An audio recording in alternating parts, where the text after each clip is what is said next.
Hi all welcome to football arena. ബ്രസീലിന്റെ അടുത്ത സൗഹൃദ മത്സരത്തിലെ എതിരാളികൾ ക്രൊയേഷ്യയാണ്. ബുധനാഴ്ച പുലർച്ചെ ഇന്ത്യൻ സമയം 5:30 ഈ മത്സരം നടക്കുക. ഈ മത്സരത്തിൽ വിനീഷ്യസ് ജൂനിയർ കളിക്കുമോ എന്ന കാര്യം ഇപ്പോഴും സംശയത്തിലാണ്. അതായത് ഇന്നലത്തെ ട്രെയിനിങ്ങിലും അദ്ദേഹം പങ്കെടുത്തിട്ടില്ല.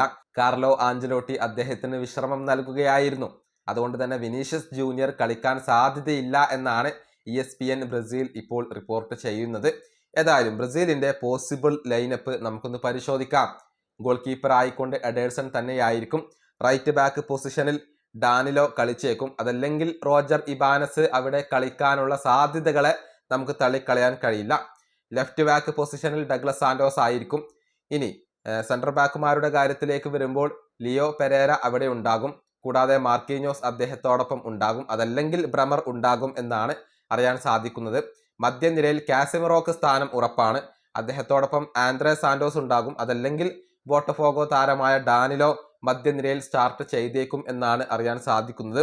മുന്നേറ്റ നിരയുടെ കാര്യത്തിലേക്ക് വരുമ്പോൾ വലത് വിങ്ങിൽ ലൂയിസ് ഹെൻറിക്കെ ഉണ്ടാകും. ഇടത് വിങ്ങിൽ ഗബ്രിയേൽ മാർട്ടിനെല്ലി ആയിരിക്കും ഉണ്ടാവുക. കാരണം വിനീഷ്യസ് ജൂനിയർക്ക് ഇപ്പോൾ ഫിറ്റ്നസ് സംബന്ധമായ പ്രശ്നങ്ങൾ ഉണ്ട്. അതുപോലെ തന്നെ സെൻട്രൽ ഫോർവേഡ് ആയിക്കൊണ്ട് ജാവോ പെഡ്രോ ഉണ്ടാകും. അദ്ദേഹത്തിന്റെ തൊട്ടുപിറകിലായിരിക്കും മാത്യൂസ് കുഞ്ഞ ഉണ്ടാവുക. ഇങ്ങനെയാണ് ബ്രസീലിന്റെ ഒരു പോസിബിൾ ലൈനപ്പ് ഉണ്ടാവുക എന്നാണ് ESPN ബ്രസീൽ റിപ്പോർട്ട് ചെയ്യുന്നത്. ഇനിയും ട്രെയിനിങ് സെഷനുകൾ ബാക്കിയുണ്ട്. അതുകൊണ്ട് തന്നെ ഇതിൽ മാറ്റം സംഭവിക്കാനും സാധ്യതയുണ്ട്. ഈ വീഡിയോ അവസാനിപ്പിക്കുന്നു. അടുത്തൊരു വീണ്ടും കാണാം.